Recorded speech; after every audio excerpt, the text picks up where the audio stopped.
Good morning to all of you. My name is Mayank Tripathi from Pandit Deendayal Upadhyay राजकीय model inter college Ajnar से।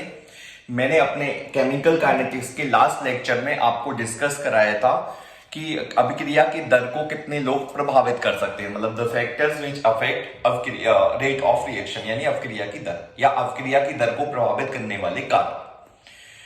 आज हमें discuss करना है अभिक्रिया की दर के प्रकार। कितने प्रकार की अभिक्रिया की दर हम कैलकुलेट कर सकते हैं। अभिक्रिया की दर के प्रकार।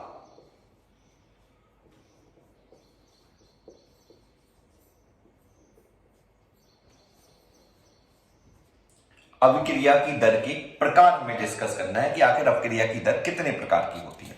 तो देखो, पहली बात, पहला प्रकार अपन डिस्कस करें। मान लीजिए कोई रिएक्शन हो रही है A plus B and gives us C plus D. ठीक है, आपने ऑब्जर्व किया कि A कोई अभिकारक और B दो अभिकारक मिलकर के C और D उत्पाद में बदल रहे हैं। आपने T equal to zero, T equal to zero का मतलब आपने अभिक्रिया को देखना प्रारंभ किया। तो आपने देखा, मान लीजिए A की कंसंट्रेशन A1 थी और B की कंसंट्रेशन B1 थी। इससे कुछ प्रोडक्ट बन गया, लेकिन अभी जब शुरुआत है, कोई टाइम रिएक्शन ही स्टार्ट नहीं हुई, अभी तो आपने मिलाए हैं। जब A और B को आपस में मिलाया तो मिल रहे हैं, अभी अभी अभिकारकों की सांद्रता अधिकतम होगी। थोड़ी देर बाद आप क्या ऑब्जर्व करोगे कि अभिकारकों की सांद्रता कम होने लगेगी, यानी जो अभिकारक है अब A2 कंसंट्रेशन पर पहुंच जाएंगे और B B2। ये आपने देखा T इक्वल टू मान लीजिए 20 मिनट के बाद, या इसको मान लो T1 और इस टाइम को मान लो T2। ये 20 मिनट के बाद आपने ऑब्जर्व किया कि ये अभिक्रिया इतने हो गए और इससे कुछ प्रोडक्ट बन गया, कुछ कंसंट्रेशन C और कुछ कंसंट्रेशन D का कुछ उत्पाद बन गया। आपको अभिक्रिया की दर ज्ञात करना। अभिक्रिया की दर का मतलब होगा फाइनल माइनस इनिशियल। फाइनल का क्या है A2, इनिशियल क्या है A1, मतलब पहले अभिक्रिया की दर A1 थी, बाद में A2 और divide by T2 minus T1। भाई पहले समय 0 था और फिर 20 मिनट। इससे R आ जाएगा delta A upon delta T, और माइनस इसलिए लगेगा बिकॉज डेल्टा A की वैल्यू नेगेटिव होगी, तो एक एक्स्ट्रा लगा देने से पॉजिटिव हो जाएगा। आपको R की वैल्यू मिल गई, रेट ऑफ रिएक्शन मिल गया। इस रिएक्शन को बोलोगे आप एवरेज रेट ऑफ रिएक्शन। क्यों इसको एवरेज रेट बोला जा रहा है? क्योंकि 20 मिनट के बाद इसको ऑब्जर्व किया गया।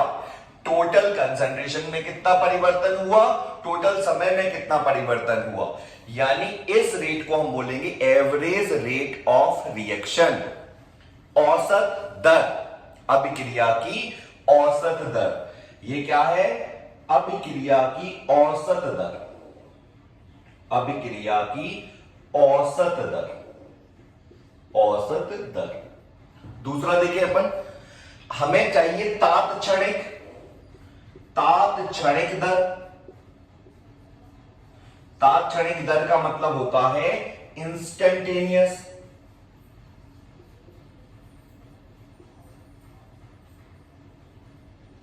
रेट।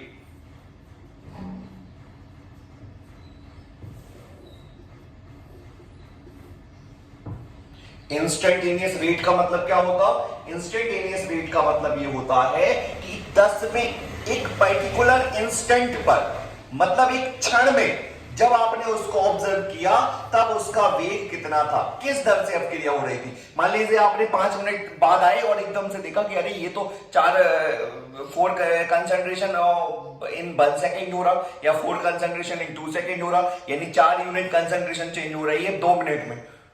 तो 1 मिनट में कितनी होगी? 2, तो 2 हो जाएगी उसकी इंस्टेंटेनियस। इंस्टेंटेनियस का मतलब आप समझो एक पर्टिकुलर इंस्टेंट पर। जैसे आप स्पीड को देखो कि कोई बाइक जा रही है, आप मान लीजिए महोबा से कुलपहाड़ की डिस्टेंस तय करते हैं, तो महोबा से अगर आप कुलपहाड़ जाते हैं तो एवरेज आपको मान लीजिए 30 मिनट लगते हैं।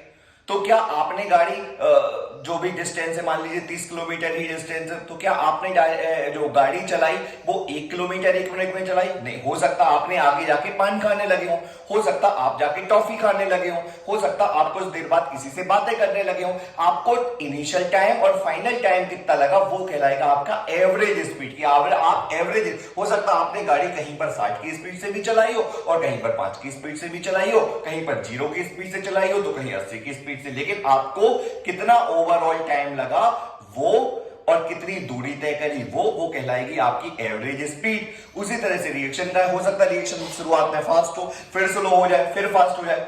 एवरेज का मतलब औसत और इंस्टेंटेनियस का मतलब होता है उसी पर्टिकुलर टाइम पर जब आपने उसको ऑब्जर्व किया एक क्षण में। इसको हम रिप्रेजेंट करते हैं minus of delta A upon delta T, but delta T tends to 0, मतलब ये जो समय अंतराल है ये बहुत कम होना चाहिए। इसको हम लिख सकते हैं एक क्षण के लिए यूज करते हैं minus D A upon D T, ये क्षणिक होती है। अगर स्मॉल डी यूज कर लिया जाए ये भी डिफरेंस होता है, लेकिन ये क्षण के लिए होता है। तो ये थी औसत दर और ये थी तात्क्षणिक दर। औसत दर में हम टोटल टाइम कितना लगा, टोटल कंसंट्रेशन में कितना परिवर्तन हुआ, जबकि तात्क्षणिक दर में हम उसी सेकंड में बात करते हैं कि इतनी देर में ये हुआ होगा। Thank you so much, bye.